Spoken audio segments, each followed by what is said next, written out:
Good afternoon. It's Wednesday, the 15th of March, 2023, a little bit after 1 o'clock. Apologies, the gremlins have been at work in the UK column studio.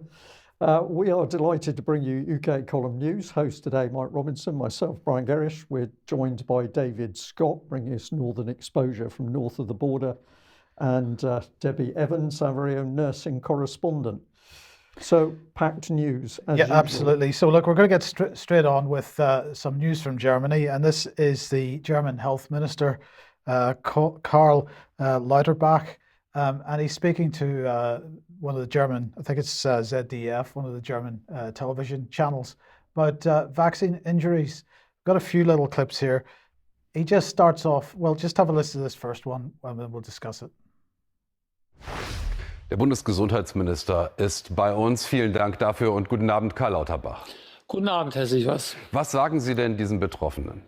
Zunächst einmal, diese Schicksale sind absolut bestürzend und jedes einzelne Schicksal ist eins zu viel und die Menschen tun mir ehrlich gesagt auch sehr leid. Das sind schwerste Einschränkungen und davon wird auch einiges permanent sein, von daher ist das schwierig.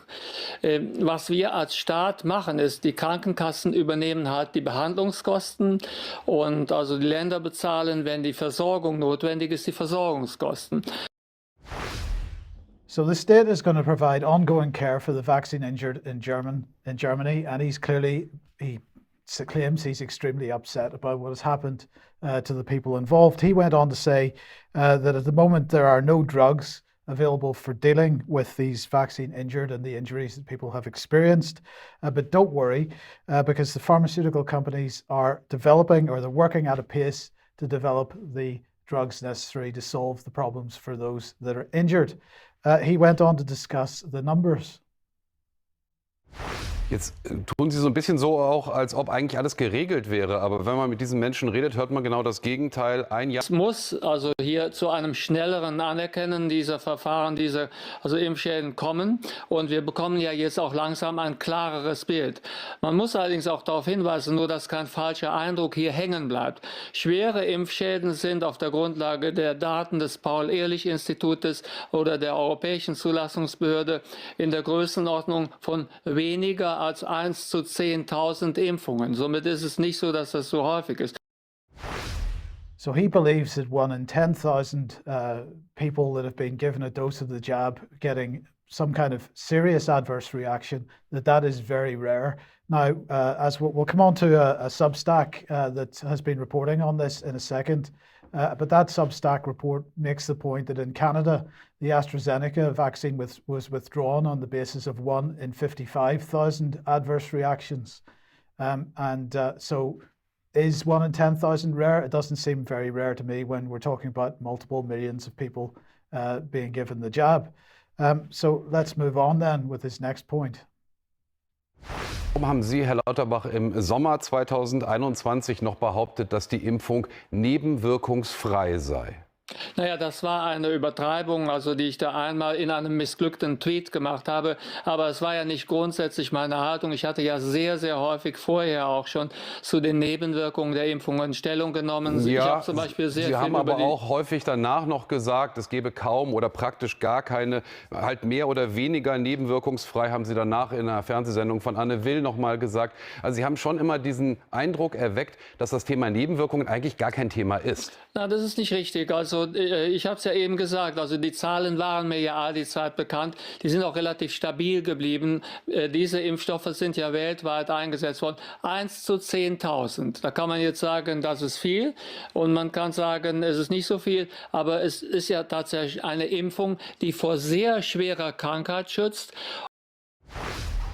So here we have him again stating the 1 in 10,000 adverse reactions figure, and very much trying to walk back from the position that he clearly, the journalist that's interviewing them, they're absolutely challenging him on the fact that in the past he said no adverse reactions or no side effects, the vaccines are safe, go ahead and take them. So he's getting a bit of a pushback there. Let's listen to the next little bit. stehen die ersten Klagen an, gegen BioNTech, auch gegen andere Impfstoffhersteller. Was glauben Sie, wie die ausgehen werden? Ich kann nicht spekulieren, das ist nicht meine Aufgabe. Als Minister muss ich also da vorsichtig sein. Richtig ist, dass also im Rahmen dieser EU-Verträge damals die Unternehmen weitestgehend aus der Haftung befreit worden sind und dass daher die Haftung also beim deutschen Staat liegt, also quasi wie eben beschrieben bei den Ländern, aber Krankenkassen. So because of EU rules, the vaccine companies, the pharma companies, not subject to any liability. The liability falls on the state. If there's and there is an ongoing court case against BioNTech at the moment, which will be heard in Germany in April. At least the initial stages of it will be heard in Germany in April. Then the German state, should there be any damages awarded, the German state will be required to pay that. In other words, the German taxpayer. So the German taxpayer who's been on the receiving end of the jabs and the adverse reactions to the jabs, the same German taxpayer that has provided the Pfizer and BioNTech and these types of companies with all the multi-billions of profits that they've had, will have to then pay for the liabilities as a result of any court case that comes out. We've got one final clip here. Jetzt haben Sie gerade diesen Haftungsausschluss selbst angesprochen. Der führt ja dazu, dass die Pharmafirmen in all diesen Gerichtsverfahren sich quasi zurücklehnen können, weil nämlich der Staat das Risiko übernommen hat. Der muss dann, also Sie, die Bundesregierung, für solche Schadensersatzforderungen, die sich möglicherweise ergeben, gerade stehen. Ist das ein gutes Gefühl, das Sie damit haben? Was heißt ein gutes Gefühl? Zunächst einmal, ich habe die Verträge damals nicht gemacht, sondern bin in diese Verträge, was mein Amt angeht, hineingewachsen. Und ich glaube, dass es der damaligen Situation geschuldet ist, dass man damals so schnell wie möglich die Impfstoffe nutzen wollte. Und da ist der Staat also in die Haftung gegangen. Vielleicht war das auch richtig, denn es ist besser, dass der Staat also haftet, als wenn mit Firmen lange dann Vergleiche oder Prozesse geführt werden müssen. So it's better for the state to take on the liability rather than to get tangled up in the weeds of trying to deal with multi-billion euro corporations and so on. Now, before I get comment from everybody else, I just want to make this point. This was the German health minister speaking. This is not a commentator or even a doctor that was, in some way opposed to the idea of vaccination. This is a German health minister. Therefore, politicians in this country cannot ignore these comments. And so I would suggest that what everybody needs to do at this point is to take that video clip and absolutely challenge their MPs about it. Christopher Chope basically, it seems, a lone voice in the House of Commons trying to get some action on adverse reactions in this country in the face of 640 or 645 other MPs that are absolutely against him on this. So I think there needs to be some major pressure placed on MPs, and this, I believe, would give the pressure that could be brought. It's necessary, yes. yeah. Well, I'll just comment, fascinating to watch him flipping and flopping from side to side and trying to say, not on my shoulders. So under immense pressure there. But think about, I can't remember the exact sum, think about the pitiful sums that the UK government is offering vaccine damaged people at the moment in UK, and think about the stress of applications for people who need support funding because they've been so heavily damaged. And I'd also like to say, if that's comment by the Germans, it was the UK column that way back did an interview with Professor Christian Perron, who was in his former years head of the French vaccination service, and he described what was happening with the whole of the COVID-19 vaccination policy as sheer madness. A man who was later vilified, although I understand his position in France has now recovered. And just anecdotally, Mike, by coincidence, I was talking to a local councillor on the telephone yesterday who told me about the number of people he knew who had either suffered serious injury following a vaccination or were dead. And he was talking about 4 or 5 individuals, and he said to me there are more. Indeed. So I'd like to get the thoughts of Debi and David here. Debi, what did you make of that? Oh, well, there was a couple of points I'd like to mention quickly. Number one, he called it a vaccination, and I would challenge that. I call it an injection. He also said that he wasn't sure whether 1 in 10,000 was, whether that you would consider that a lot. Well, I can tell you, as we go on in the news, it's one of those stories, where they can't have it both ways, because I can show where a 1 in 10,000 risk has effectively led to the removal of an over-the-counter prescription medicine in the last couple of days. So if it's severe enough to do that, then I would suggest to him that it's extremely severe. Also, Pfizer are very busy. We're going to come on to that later. So we'll see what Pfizer are up to, because BioNTech and Pfizer are both splashing the cash. So I think also, actually, one more thing, and I will slip this in quickly because I'm afraid I haven't been able to bring it to the main news today, but I promise you we will talk about it in extra. Dr. Christian Buckland has just brought my attention to an MHRA. It's a committee, a select committee, referring to an investigation that is about to take place with the MHRA, highlighting many of the comments there that German health minister made. So perhaps we can discuss that in extra. And I'm sorry it was brought too late to me to include it in today's news, but it is very, very big news. Thanks, Debi. David? I'm fascinated with the figures, and I hope we can dig into them with the German ministry a little more. 1 in 10,000, that seemed to be 1 in 10,000 per vaccination, as far as I could tell from that clip. And of course, you've got 2 shots initially and then 1, 2, 3 boosters. So does that mean that in terms of human beings, it's 1 in 2,500 or 1 in 2,000? So that's one question. Secondly, he admitted essentially that the process of identifying vaccine adverse reactions is not very good. They're not very quick at recognizing when this happens. So how many are being missed? Again, how reliable is the 1 in 10,000 figure? And 1 in 10,000, just to put that in context, in other areas of dealing with risk in engineering, which is my own line, 1 in a million, a risk of 1 in a million per year is considered small enough to be ignored, because that's the risk that you run essentially driving to work in the morning. A risk of 1 in 1,000 per year is so high that basically you have to stop whatever you're doing and eliminate that. That's sort of crisis time. And in between those 2 figures, which is where we are, you have to do everything you can, everything that's reasonably possible to reduce the risk. That's the legal requirement. So if we're talking about something of 1 in 10,000, there is a legal requirement, health and safety law, for example, to reduce that risk to as low as is reasonably practicable. This is not something where it can just be dismissed, oh, it's 1 in 10,000. That's a figure where action is absolutely required by law now stretching back to the 1970s, that level of risk is unacceptable. And one other thing about the figures, we have a huge amount of excess death. Germany, Europe, Britain, America, all across the Western world, total all-cause mortality is up. And we don't know why. We're told it's a mystery. It might be there's snowing, or, people are being too fat, or they're not taking enough exercise, or they're taking too much exercise.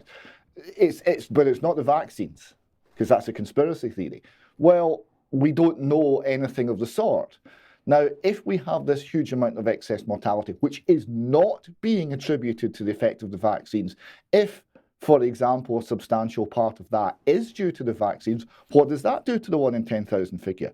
I think it's already vastly concerning. It shows that we recognise that the technical case for the COVID policies fell apart 18 months ago, and we've been reporting on this, but it fell apart at a level of the intellectual argument, of the technical argument. The state's position was gone, but it hadn't been recognised in the corridors of power or in the mainstream media. And here we have the health minister of Germany basically admitting the game's up. It's an astonishing piece of video, and you're quite right, Mike, about its significance.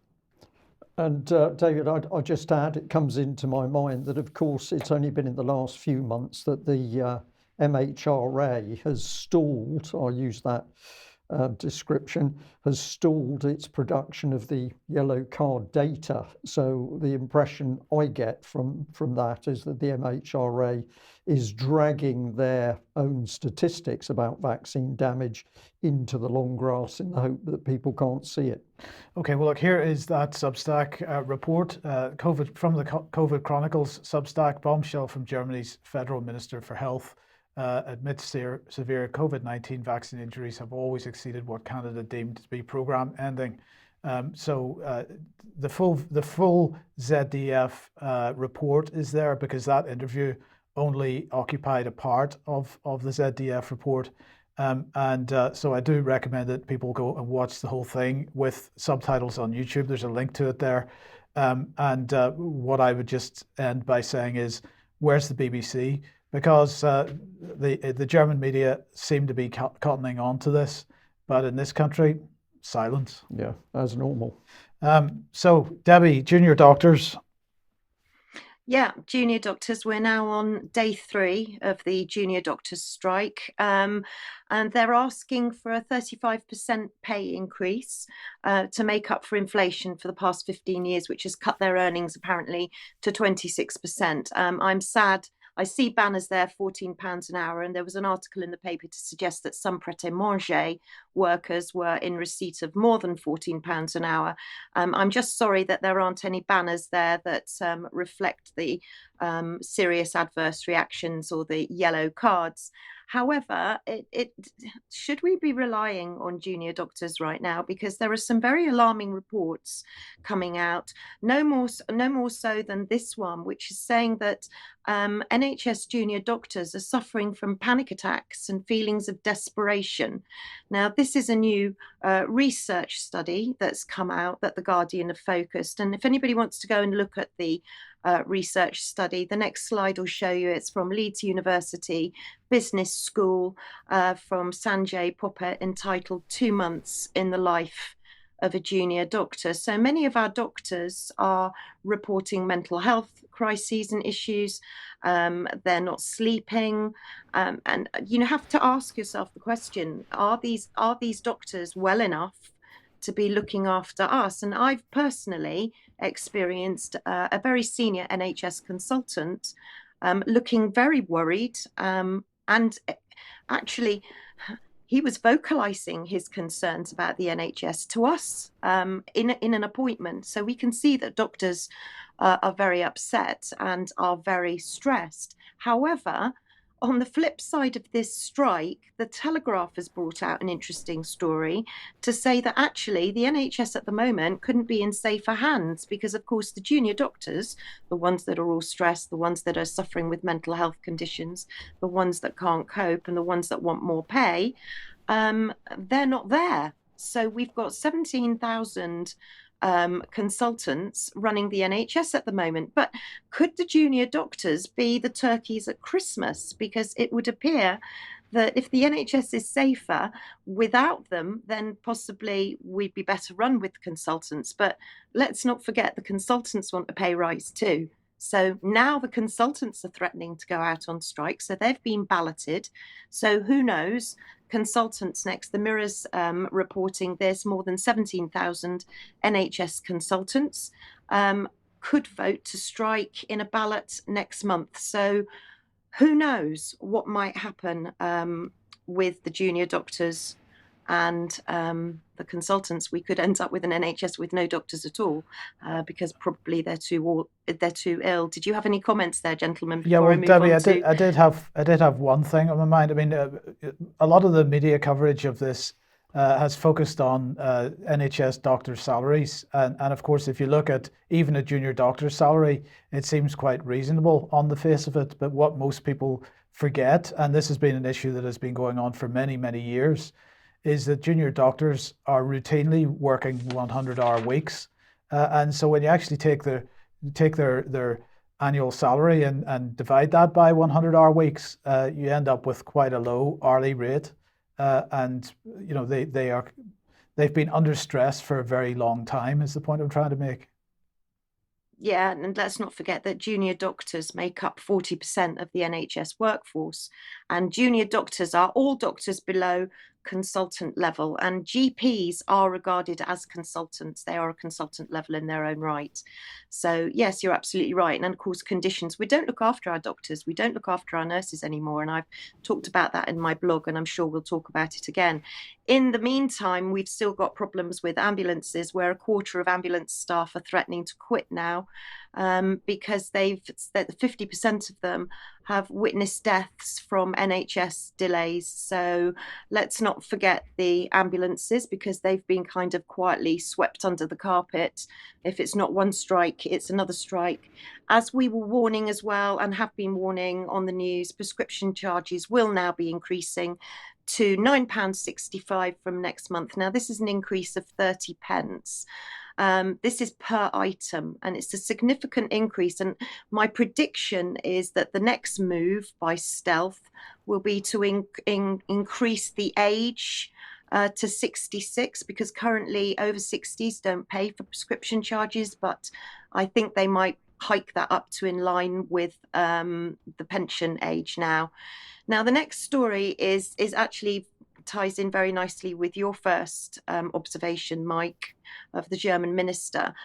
Those of you that have been watching the news will see that Volcadine, any preparation now, this is a cough suppressant, any medication with Volcadine has been withdrawn from over-the-counter use. So this is a very interesting story. I'll just pop you onto the government UK advice for patients, because I feel that we have to do that. Volcadine is in many medications, and I'll show you the medications in a minute. But apparently, if you are going to have an operation with a general anaesthetic, which, as I understand it, would include something that would be used as a muscle paralysis agent, then apparently this could lead to anaphylaxis shock. Now, this is a 1 in 10,000 risk, right? So it's a tiny, tiny risk. Who is going to know? Who remembers in the last year, have you had a product with Volcadine in it? Probably most people we know don't check the patient safety leaflets, and we'll come on to that in a minute. But what they're saying is, if you've had Volcadine for 12 months prior to a general anaesthetic, and you don't know what's going to be used in that general anaesthetic, you might just have sedation. It might be a lighter anaesthetic. This is for anaesthesia that has been using muscle relaxants. So all of these medications have now gone offline. Now, I'm just taking this article as an example. You can go and have a look at most of them online now have got the products. So this is just the one that I was using. So let's have a little look at the products. Which items are affected by the recall? Everybody's jumping up and down and saying, oh my goodness, this is Cavonia. We've used that for ages. This is day and night nurse.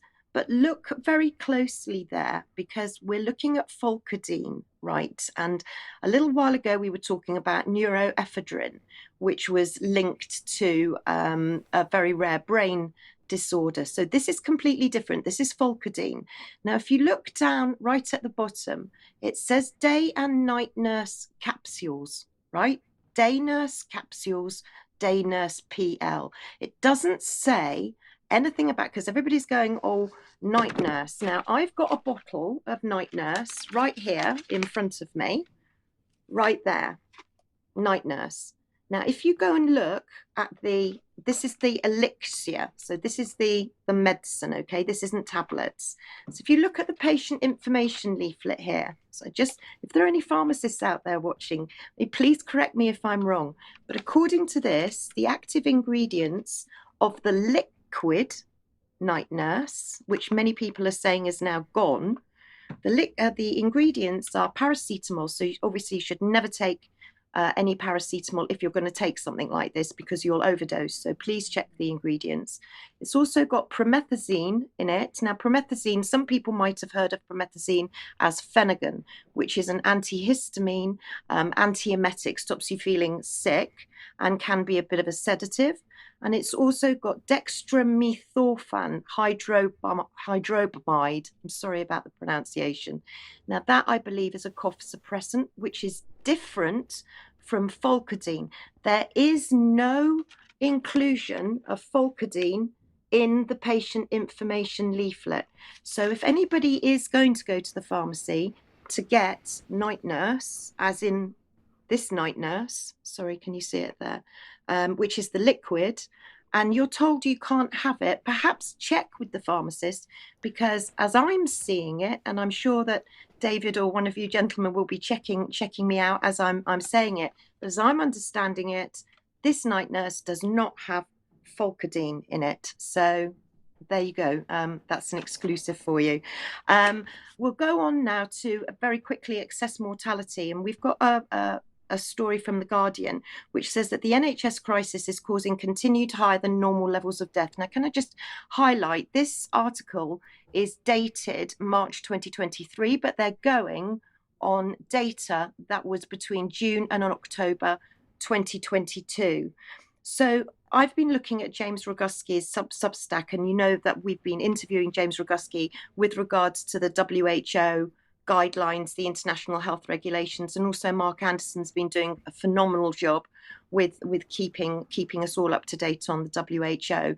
But James has put this very interesting Substack out, and I might have to ask you, Mike, if you wouldn't mind reading what I've underlined in red, please. It's a bit small for me. Thank you. Well, it says at the beginning, I'd like to encourage people around the world to submit freedom of information requests to obtain the data that their nations have been obligated to report to the World Health Organization according to the international health regulations.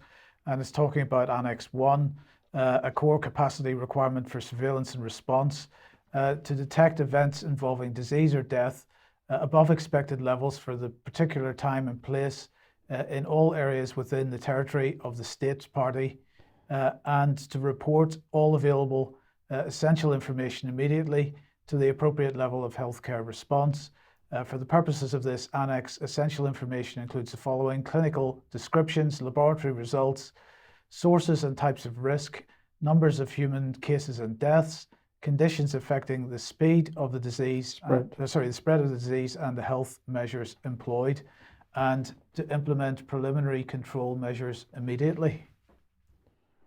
Yes, so this is from the WHO, and it says that this is their core capacity response requirement. So basically, we have a value in death, and excess mortality is of great interest to the WHO. It means basically that each country has to report excess mortalities and the reasons for excess mortalities to the WHO. What James has highlighted is that each country has a different spike on when we've had excess mortalities. It's very important that if you're watching from another country, check your own country, because what we're seeing now is, why are we seeing at what times? Each country's had a different spike at a different time for a different reason. But if the WHO are insisting and making it a condition that every country reports excess mortality, what kind of data are they getting that? And in whose best interests is it to keep excess mortality high, I think is what we're seeing. And I just want to show you what the most recent data is with regarding to excess mortality, bearing in mind that slide from the article was for June 2022. So I found a recent from the actuaries, the Institute Faculty of Actuaries, the Continuous Mortality Investigation. Now, I never knew that this existed, and I'd be very grateful at some point, maybe if Mike can have a little look at more of it, because I'm not very good at data crunching. But it would appear from this report, and this is this week's, this is the latest report, that excess mortality is seen to be dipping a little bit there. But I could be reading it wrong. So I just wanted to flag that up, that the WHO have a concerted interest into excess mortality data.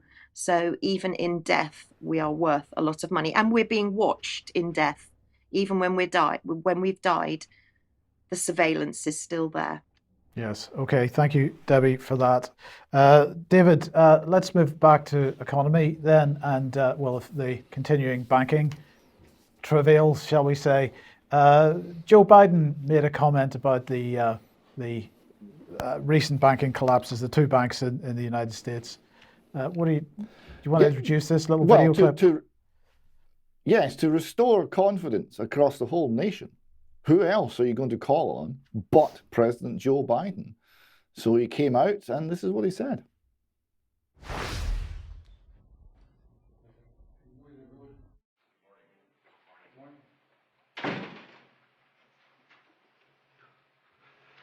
Before I leave for California, I want to briefly speak about what's happening in Silicon Valley Bank and Signature Bank. Today, thanks to the quick action of my administration over the past few days, Americans can have confidence that the banking system is safe. Your deposits will be there when you need them. Small businesses across the country, the deposit accounts at these banks can breathe easier knowing they'll be able to pay their workers and pay their bills. And their hardworking employees can breathe easier as well. Last week, when we learned of the problems of the banks and the impact they could have on jobs of small businesses and banking system overall, I instructed my team to act quickly to protect these interests. They've done that.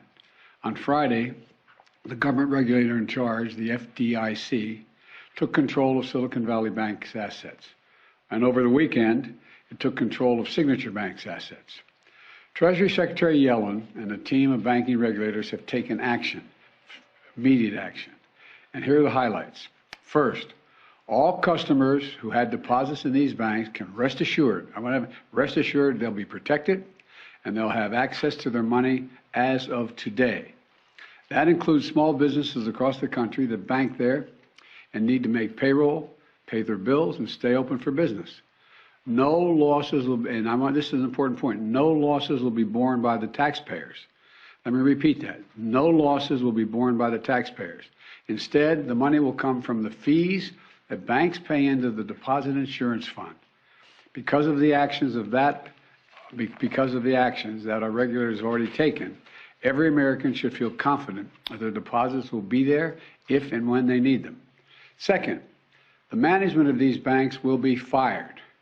If the bank is taken over by FDIC, the people running the bank should not work there anymore.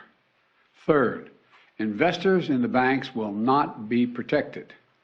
They knowingly took a risk, and when the risk didn't pay off, investors lose their money. That's how capitalism works. And fourth, there are important questions of how these banks got into the circumstance in the first place. We must get the full accounting of what happened and why those responsible can be held accountable. In my administration, no one is above the law. Now, apart from stumbling over the line, no one is above the law, which I thought was quite interesting. There's a few other things in there. He's basically said that only quick action by the government saved the banks. I thought that was essential. The banks are safe because of the rapid response by his administration, not because the banks are sound. So I thought that was quite interesting. Next thing he said, all deposits are protected. Now, the deposit protection scheme was for the first $250,000. And in the particular case of the bank that failed, that was only a few percent of the deposits. Almost all of the deposits, 96% or something, wasn't covered by the deposit protection scheme. So what they've done is they've extended the deposit protection scheme massively to cover everything. Now, the deposit protection scheme only has assets to cover a tiny fraction of the insured funds across the banking system. So they've taken something which was already extremely thinly spread, and they've spread it much, much wider. But this is meant to restore confidence. I'm not sure that it will. He talks about it's all going to be paid for by the banks, well, actually by the bank depositors, because that's where the money comes from. And then he says investors are not protected. That's how capitalism works. Actually, technically, if you deposit money in a bank, you are lending your money to the bank, and you're an unsecured lender, I'm afraid. So when Biden starts talking about that's how capitalism works, and it's targeting somebody else, doesn't necessarily stop there. So overall, I thought this was essentially a move to bail out failing institutions, to shore up and an attempt to restore confidence in the banking system, because confidence had actually plummeted. It was looking pretty dark when he came out to make that statement. And overall, I thought a less than convincing performance, and one which cuts across other elements of the American state and what they are doing. He's basically saying to the voters, everything's okay, you don't have anything to fear. Meanwhile, the banking system crisis hasn't been resolved.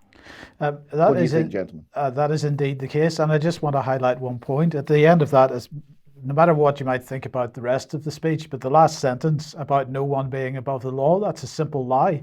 That is a simple lie, because he is breaking the law. Let's put the law on screen. Here's the FDIC law, Regulations Related Acts, Section 11. Let's get the quote.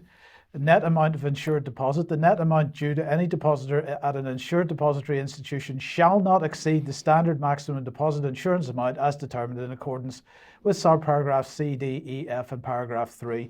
And that figure, David, is $250,000.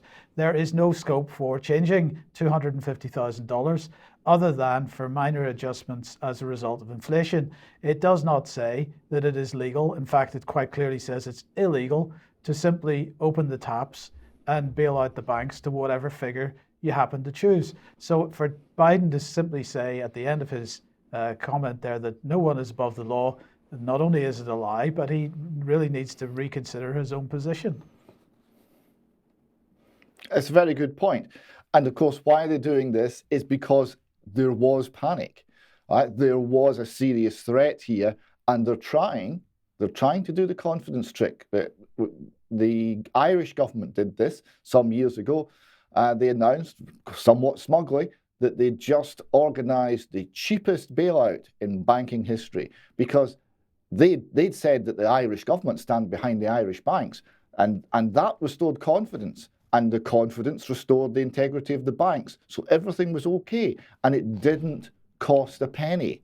Well, and then all of a sudden it did cost a penny, because the real problems in the banks were still there, and only now in this case, the Irish taxpayer was on the hook, and the Irish taxpayer was fleeced. The country was put into horrendous debt in order to bail out its banking system.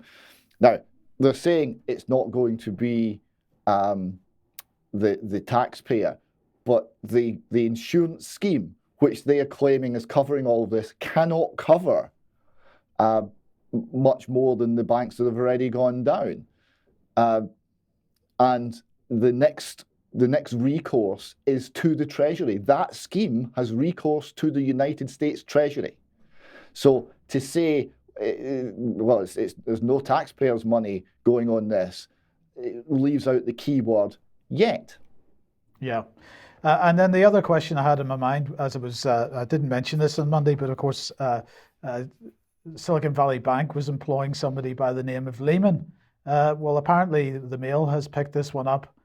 So let's bring this on screen. Former Lehman Brothers CFO was hired by SVB and recently appointed risk manager. I mean, who would?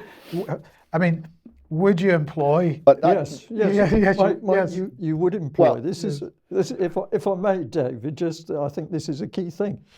In the earlier bit of the segment, regulators were mentioned. Well, of course, the regulators are absolutely in bed. They are an inherent part of the banking system itself. So this is supposedly a self-policing organisation. We can see what is clearly negligent and or criminal activity, but when we look for who the policemen are going to be, we find that it's the same people. Yes, this is parallels with the farmer, isn't it? It parallels with the big pharma industry.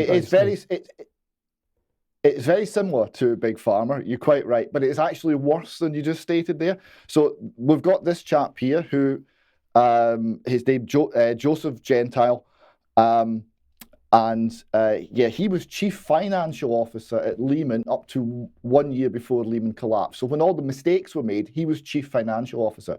And he went on to become chief administrative officer at Silicon Valley Bank. And, well, we know how that worked out.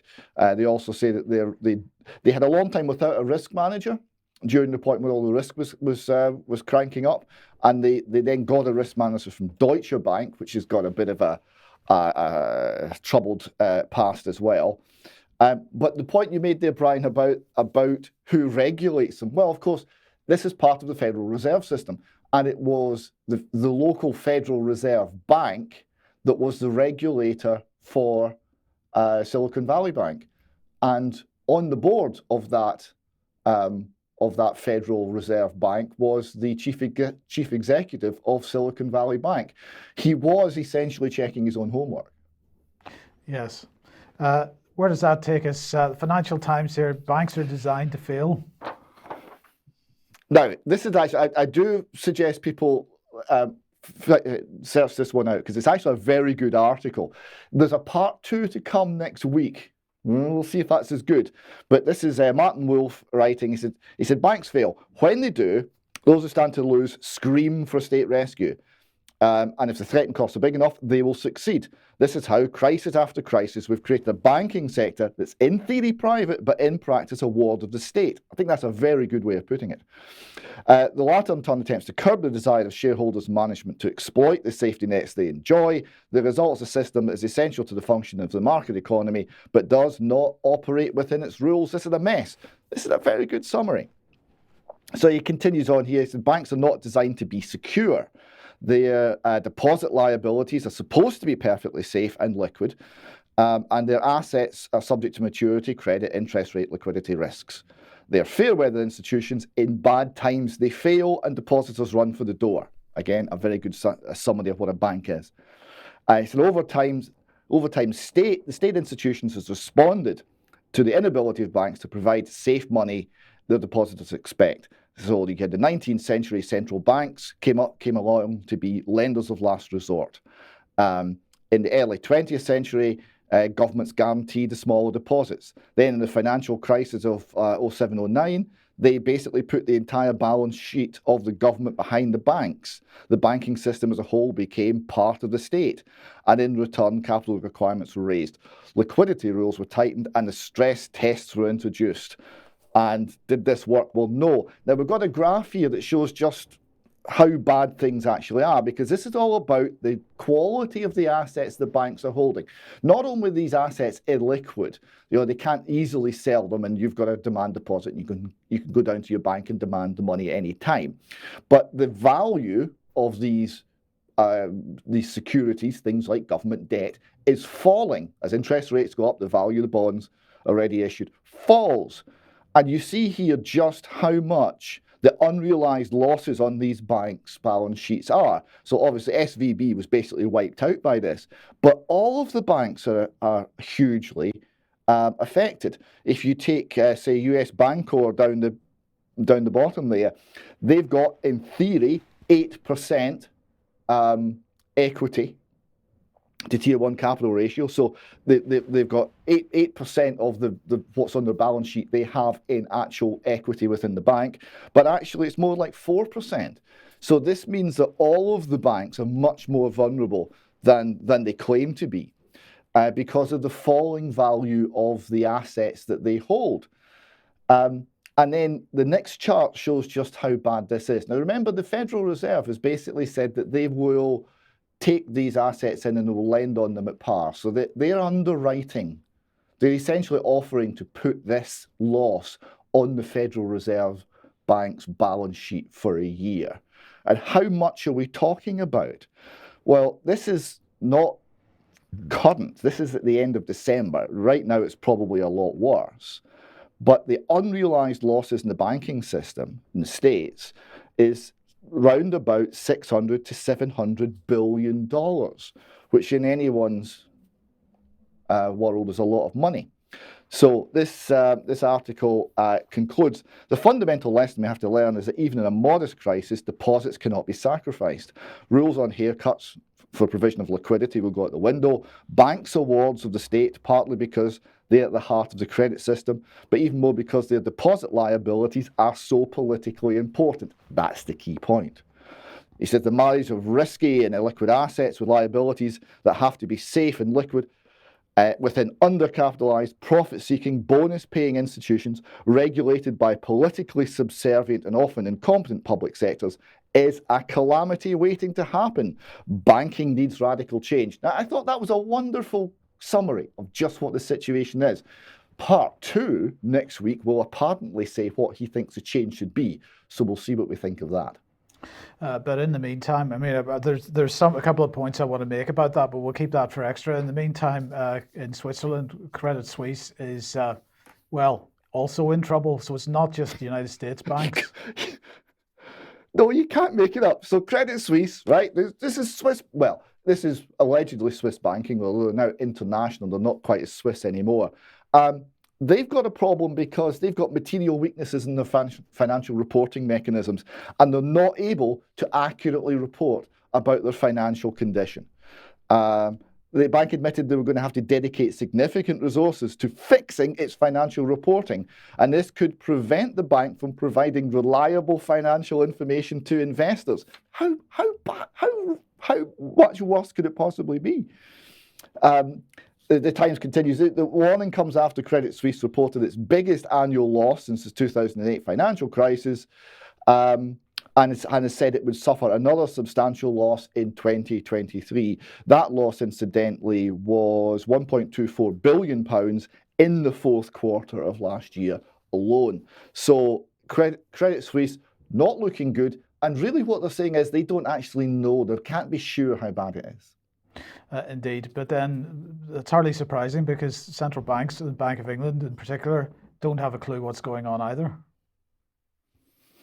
I did this so you don't have to, viewers. I watched the Bank of England press conference as they announced their February monetary report, and I had to sat there and watched this strange performance where apparently the Bank of England, who'd created the inflation by creating all of the money when we shut down the economy during COVID, apparently they'd no idea this had anything to do with it. And they were talking about inflation as though it's something just to do with supply and demand and prices. It's like they don't know what the words mean. Now, I don't believe, we've talked about whether they're incompetent or not. I don't believe they're that incompetent. That's simply pulling the wool over the eyes of the public. The BBC were there to have the wool pulled and were completely impervious to what was going on. They were saying, essentially, inflation has come down a tiny tick, still over 10%, but that shows we've turned the corner, everything's going to be fine. Not to worry our pretty heads. And when you look at the prediction, well, inflation's going to plummet down to, almost nothing very quickly. So they're telling us inflation is completely beaten. There's still risks, right? They're couching it in terms where, they can get out if it doesn't work out. They can say, well, we kind of warned you, because that's the way these reports are written. They always give themselves outs. But they're basically saying inflation's licked, don't worry about it. Now, I don't believe that, because the money creation was so egregious, and that's what inflation actually is. It's expansion of the money supply. That's the thing that they were not talking about in their press conference, and the BBC were kind enough not to ask them.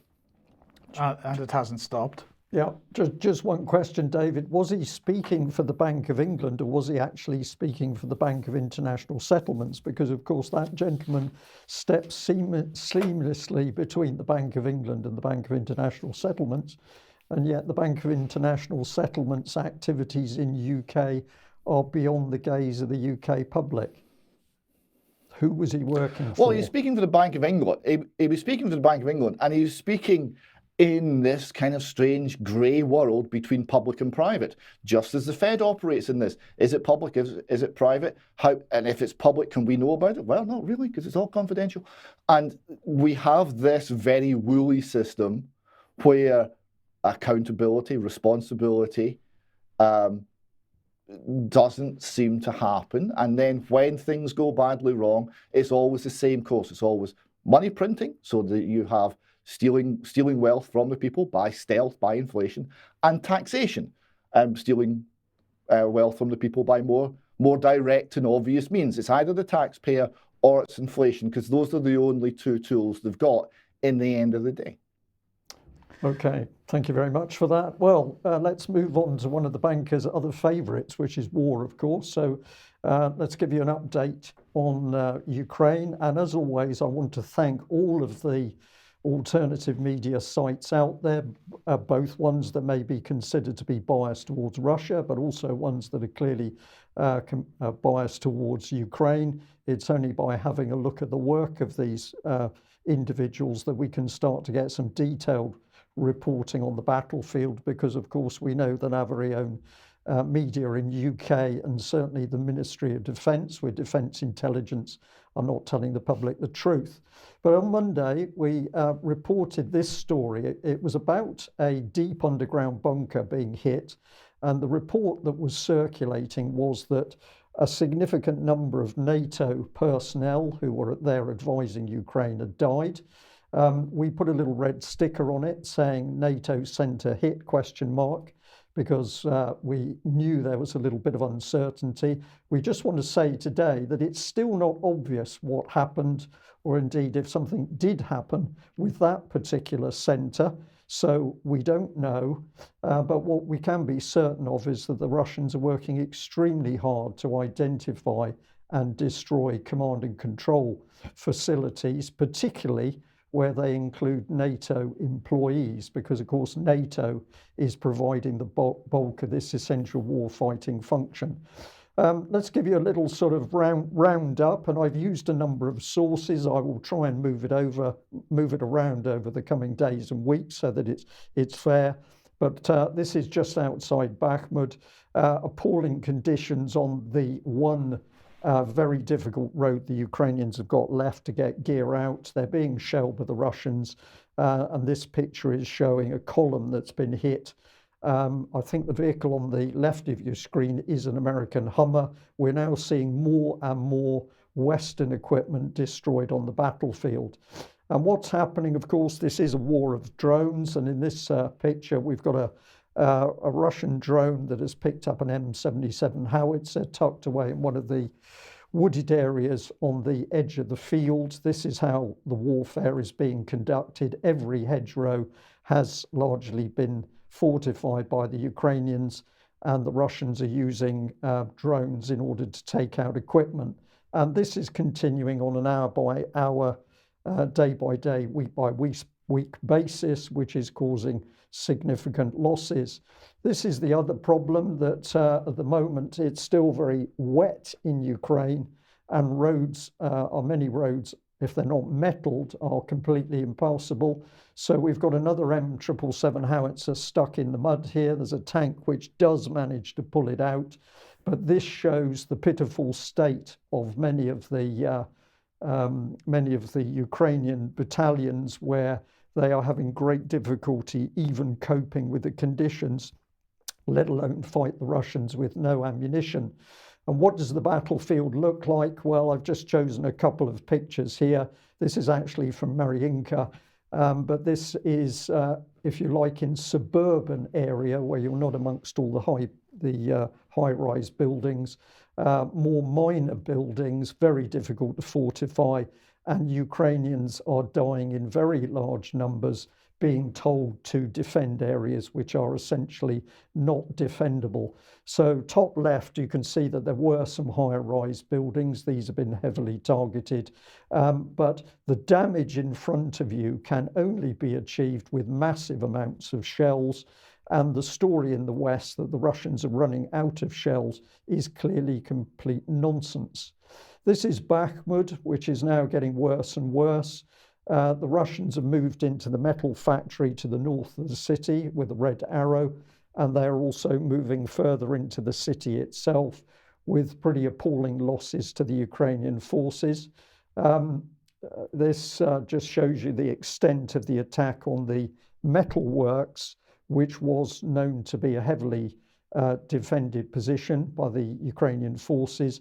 It has extensive underground facilities, and unlike Mariupol and the steel works where the Russians didn't go underground, they have deliberately gone underground early in order to weed out the Ukrainian defenders. So brutal fighting, and of course men suffering on both sides of this battle.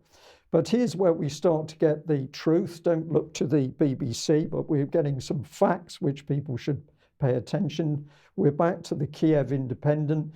This is actually from March the 5th, so it's a few days ago, but the headline is Ukrainian soldiers in Bakhmut, our troops are not being protected. It talks about a couple of Ukrainian infantrymen. They told the Kiev Independent of unprepared, poorly trained battalions thrown into the frontline meat grinder to survive as best they could with, quote, little support from armoured vehicles, mortars, artillery, drones and tactical information. We don't get any support, said one of the soldiers who's been fighting on the front line. And if we follow it through, they say that Russian artillery, infantry fighting vehicles and armoured personnel carriers are often allowed to, quote, strike Ukrainian positions for hours or days without being shut down by Ukrainian heavy weapons. Some complained of poor coordination and situational awareness, allowing this to happen or make it even worse. But there we're seeing again the Ukrainian troops talking about unlimited weapons on the ammunition on the Russian side. And here we have further comment about the state of the Ukrainian military. Mortar men spoke of extreme ammunition scarcity and having to use weapons dated back to World War II. Drones that are supposed to provide critical reconnaissance information are also scarce and are being lost at very high rates. All this leads to terrifying casualties of both dead and wounded. We have another quote. The battalion came in the middle of December. Between all the different platoons, there were 500 of us. A combat medic says a month ago, there were literally 150 of us. When you go out to the position, it's not even a 50-50 chance you'll come out of there alive. It's more like 30-70. So that is the brutal reality of what's happening in Bakhmut.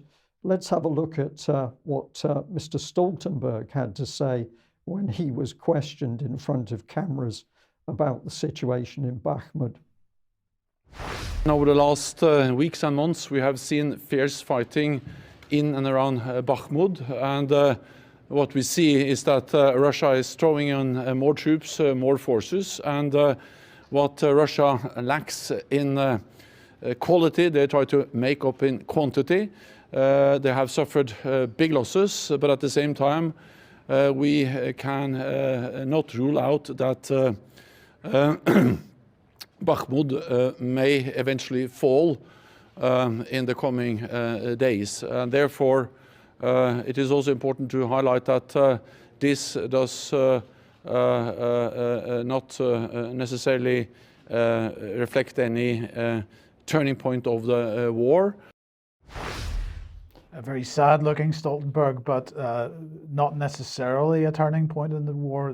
That suggests that he absolutely understands it could be, or possibly is, a turning point in the war. There's no question it is a turning point in the war. I'm going to say a big thank you to the person who pointed that clip out to me. And the key bit is not only does he look extremely tired and very concerned, it is the stuttering. And I'm going to suggest to our audience, having talked to psychologists about this sort of thing, that he's got a problem because what he is saying he doesn't actually believe. And the stuttering is the result of the cognitive dissonance in his mind. But of course, NATO, the West, the UK, the British Ministry of Defence have lied and lied again about the Bakhmut situation. And now the brutal reality is coming home. And of course, Russia, far from lacking munitions, is producing it on a scale that the West collectively can't match. But of course, the latest distraction is the loss of a US Reaper over the Black Sea. Let's have a look at this tremendous CNN report. Now to our breaking news. A Russian jet has forced down a U.S. drone over the Black Sea after damaging its propeller. CNN's Oren Lieberman is at the Pentagon gathering details on this. Oren, tell us what we're learning about this. Brianna, this played out early this morning over international waters of the Black Sea, according to U.S. Air Force Europe. An MQ-9 Reaper drone, a U.S. Air Force surveillance drone or spy drone, was flying over the Black Sea when, according to the Air Force, two Russian fighter jets conducted what they're calling an unsafe and unprofessional interception. That's just the beginning of it. According to the Air Force, the two Russian Su-27 flanker fighter jets repeatedly flew in front of the MQ-9 Reaper drone, apparently in an attempt to disrupt or disturb its flight pattern, even dumping fuel in front of that U.S. Reaper drone.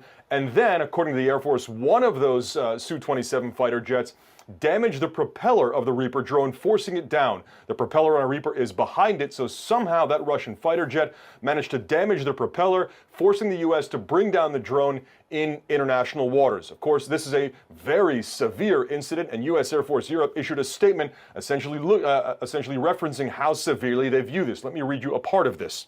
This incident demonstrates a lack of competence in addition to being unsafe and unprofessional. These aggressive actions by Russian aircrew are dangerous and could lead to miscalculation and unintended escalation. According to the National Security Council, President Joe Biden was briefed on the incident earlier this morning by National Security Advisor Jake Sullivan. So he was given that information about how this played out earlier today. According to the NSC, there have been other interceptions between Russian and U.S. aircraft, but none as severe or as potentially escalatory as this, where we see an actual collision in midair between a Russian fighter jet and a U.S. drone that forced down the U.S. drone. Of course, the key question now, Brianna, how does the U.S. respond? How severely do they view this, and how deliberately do they view this? Certainly the statement from U.S. Air Force seems to say that the Russians were very deliberate in flying in front of the drone, dumping fuel in front of the drone, and then damaging the propeller, forcing it down eventually in the Black Sea. So now we'll wait to see how the U.S. chooses to respond to this incident. We have also reached out to the Russian Ministry of Defense for comment. Brianna? Well, Mike, you've got some flying experience. What are your thoughts? Incompetence? It's absolutely not incompetent. It's extremely competent flying, very professional flying. If they were able to bring that drone down, CNN alleging a collision without damaging their own aircraft, I think they've done a very capable job. I think the Americans are very worried about this. Let's just talk about the... But David, you've had a smile on your face. I'm not sure whether you want to comment on that or not. Well, I'm just letting this kind of flow over me, right? Because I'm confused, Brian, about how all of this can be happening, because we've got Russian artillery, bunker busting bombs, we've got fighters, but the BBC are telling me that the Russian reservists are fighting with shovels hand to hand because they don't have any ammunition, and they're quoting the British Ministry of Defence as their source. Russian reservists could be using shovels for hand-to-hand combat. So this seems, shall we say, not to be consistent with the other facts that you have presented. With the reality. There was a really excellent meme which I decided not to use, but it was showing the downing of the American Reaper by the Russian pilot reaching out of his cockpit with a shovel in order to destroy the propeller. Brilliant. But just a few facts about what's really going on here. Of course, what this is the Americans conducting the war. Okay, they've got the drone over international waters, but its job is to help conduct and prosecute the war in Ukraine and kill Russian soldiers. These are very expensive pieces of kit here, so just a few little facts from this particular article. It says of March 2021, the US Air Force has stated that the unit cost of a Reaper is 26.5 million. Sorry, 56.5 million, but that is a package that includes 4 aircraft with sensors, ground control station, and a satellite link. And then this one here says in April 2021, the US Defense Department quoted the Australian government an estimated figure of 1.651 billion when they inquired about buying 12 Reapers. So the suggestion is the Americans are probably feeling a little bit sad at the moment that their toy aircraft has dropped. And I did enjoy the comment of people under the CNN video, because a lot of them were paying their respects to the families of the downed Reaper pilot. You might need to think about that one, but I found it amusing.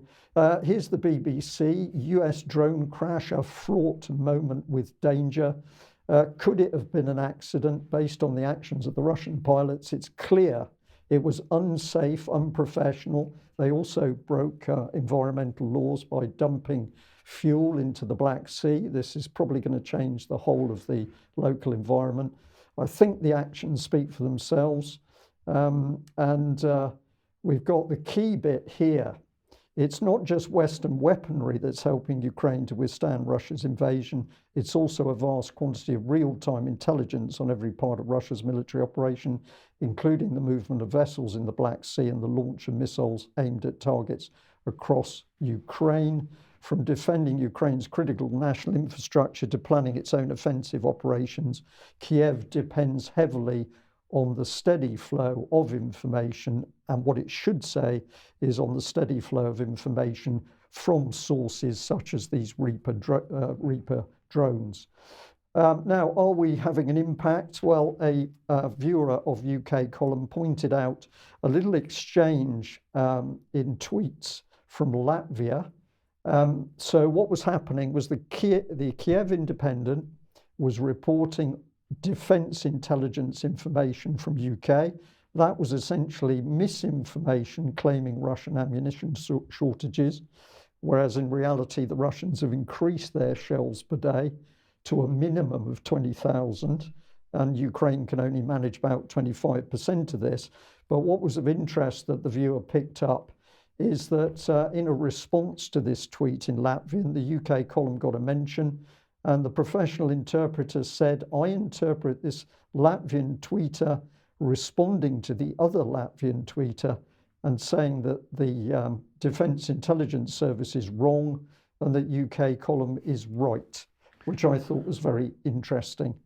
Now, just to provide a little bit of a pathway to your section, Mike, a big thank you again to a viewer who pointed out this intriguing little exchange from back on the, I think it was the 25th of February 2022, between Boris Johnson and our very own Additional Minister for War, Tobias Ellwood. Let's have a look at the mental acumen of the players in this debate. If you're saying, Mr. Ellwood, that you think we should go back and prepare for tank battles in...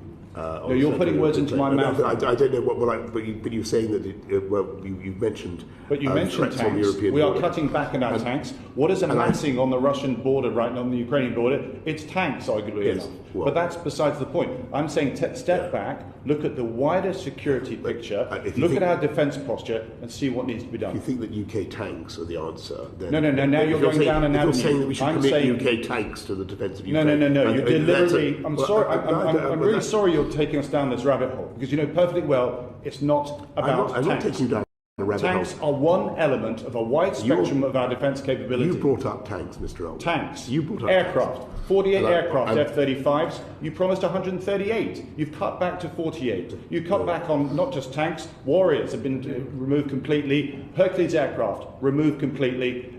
And then 10,000 troopers have been removed. So we can talk about tanks, or we can talk about the wider spectrum of capabilities that have been reduced. At the very time I'm trying to make clear that there are bigger threats coming over the horizon. Yes, Prime Minister. And I think what I'm trying to make clear is I think that it's now or never for the UK Armed Forces. We have to recognise that the old concepts of fighting big tank battles on the European landmass, which I think is what you're driving at, are over, and there are other better things that we should be investing in the FCAS, in the Future Combat Air System, in cyber. This is how warfare of the future is going to be fought in our advanced early warning systems, and that is where we need to be. Well, so what Boris there is restating is the contents of the 2021 Integrated Defence Review and the position of the senior military in the UK at the time that what needed to happen was that the old metal arms and armaments that we had, like tanks in the past, these all needed to be sunsetted in replacement with weapons in space and cyber warfare and hybrid warfare and information warfare and so on. And this is pretty much followed through to the Integrated Review Refresh 2023 that we talked about on Monday's program. So here's the actual document. Responding to a more contested and volatile world.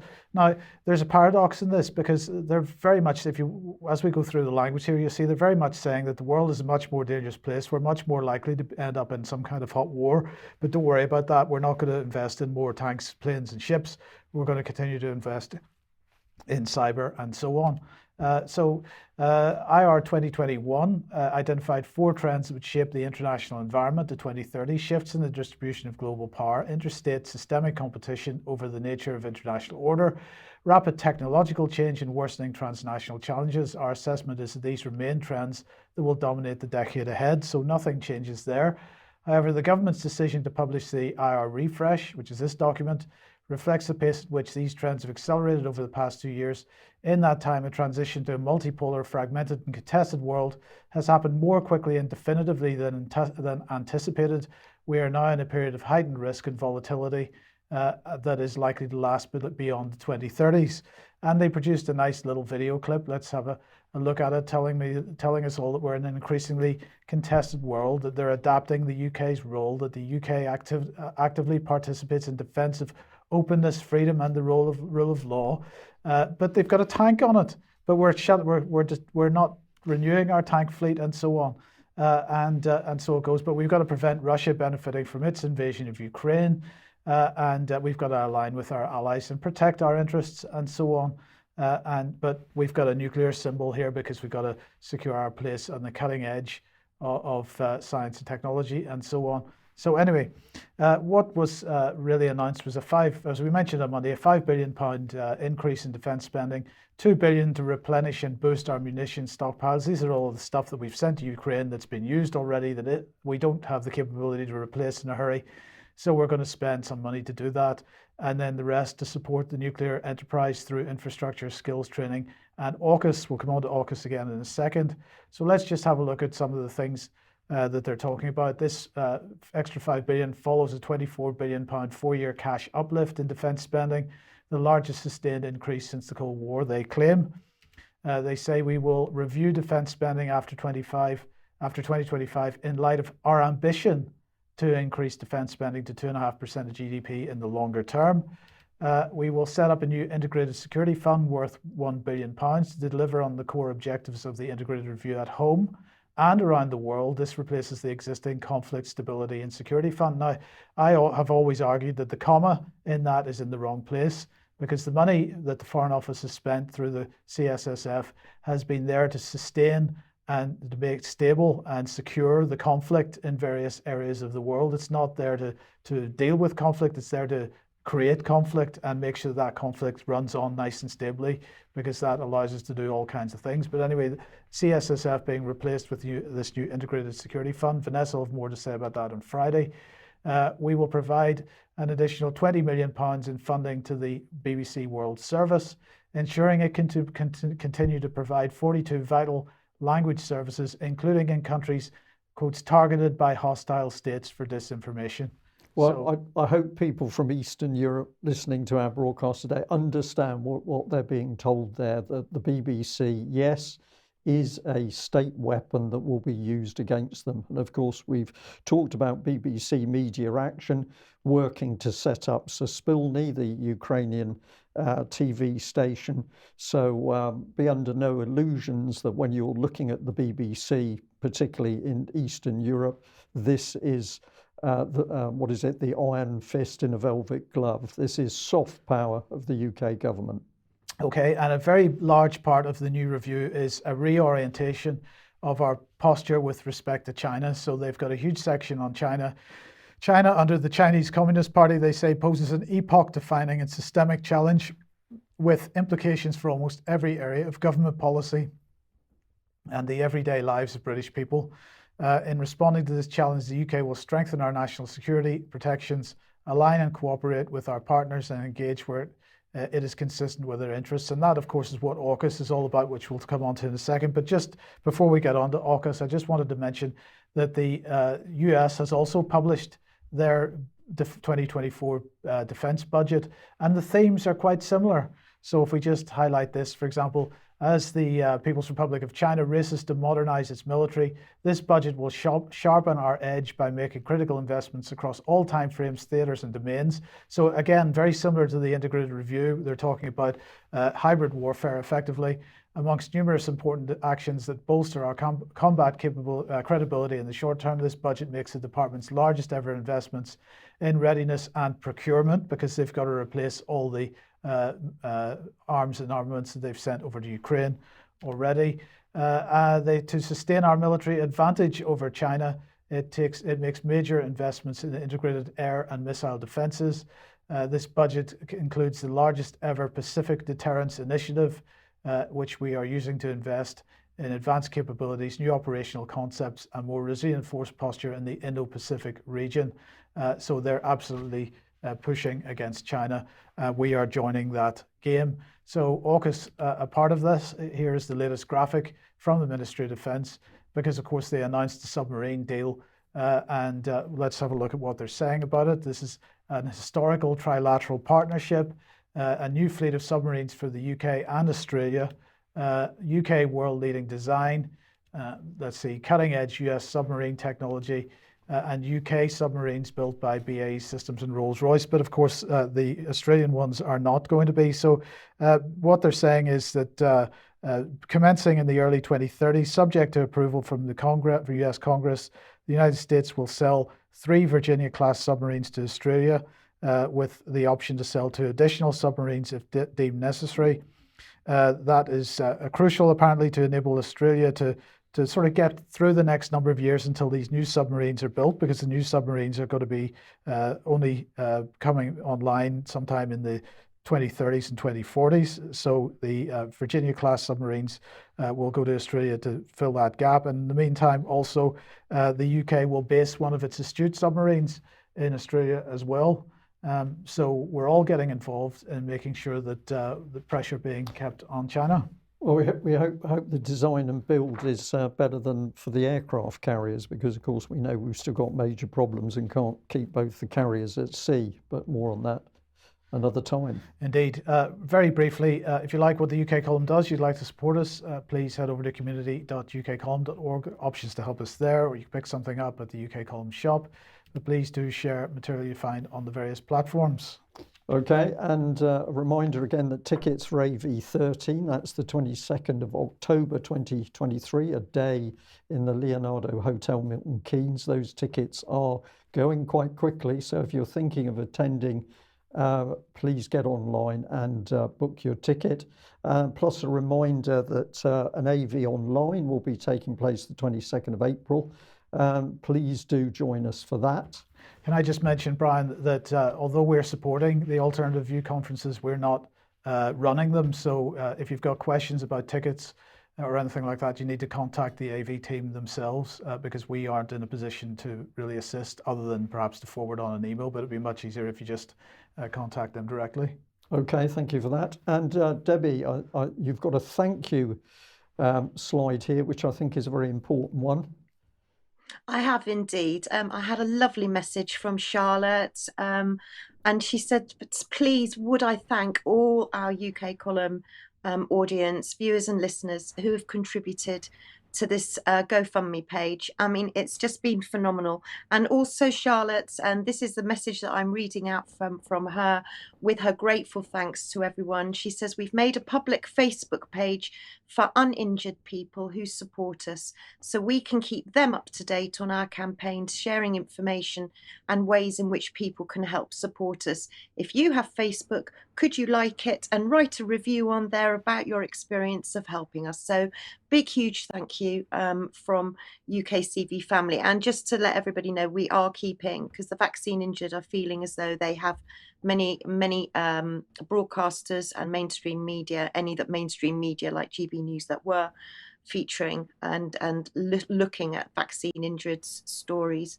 Don't seem to be, but we will keep our eyes on that, and also stories to keep an eye on the website as well. And I'm jumping into big shoes here with Alex, because Alex asked me if I would please give a mention out for all the stories that we're watching, and these two in particular, German health minister in substantial reversal on vaccine injuries, and the Austrian story, leaked documents showing vaccine conspiracy in Austria. And Alex has also been telling us about all of the articles, the new podcasts, the new videos that are going up on the website all the time. And these are just two examples. If you haven't got time to watch something and you just want to listen, then Alex has got Eastern Approaches podcast, and there's a Mark Anderson on the WHO podcast. So please do have an explore. And also just a quick shout out for my blog. This week I'm looking at living wills and pointing people in direction, signposting them to where you may be able to get more information. And also Canary in the Coal Mine, where are the yellow cards going? And did you know that there was a whole new community arising like a phoenix from the ashes at Canary Wharf, Europe's largest wet lab, and loads of accommodation for thousands and thousands of scientists. So just keep an eye on that. And then thank you so much to Peter Todd, consultant, and in his very own words, he's a maverick, a vaccine injury expert, who was brought to us by Alex Kelly, who has now started a most amazing trust in memory of her mum. And for £1 a month, you can support this, where the money will go to like a private legal aid fund for people that are seeking help from Peter, whether it be with regards to vaccine injury or vaccine bereavement. And just for as little as £1 a month contribution, this will go towards paying any legal costs. But Peter does do an awful lot of work for free. So huge thanks, and please have a look at that interview. It's up on the front page of the website. Debbie, thank you very much for that. And we'll say to our audience, we're working very, very hard to increase the content of UK Column and to broaden out the type of articles, videos and podcasts that we're producing. We hope you're noticing that. And we've only been able to do this with your support over the last few years, which has been utterly tremendous. So if you're a UK Column viewer and you're liking what you're seeing, because we are clearly working to expand, just remember we've only been able to do it with the people that have been kind enough to donate to UK Column or take out a membership to help fund us. And we are going to grow. That's our ambition. And we're doing it because we really value the support that we've had from our viewers, not only in UK, but across the world. And it's really astonishing now the number of countries that are starting to watch UK Column. And lastly, I want to end, in my mind, I still have the picture of the female Ukrainian soldier that the British Ministry of Defence so cruelly used in order to try and help recruiting in Ukraine. I can still see that lady crying as she stumbled over the words. So if you're listening to us from Eastern Europe or indeed in Ukraine, we feel for you, and we're going to do our very best to report what we can to get this appalling war stopped. So we'll end there. Thank you very much for joining UK Column. We will have extra time in a few minutes, and we've got a pretty packed remainder of the news to cover. So if you can, join us then. Thank you.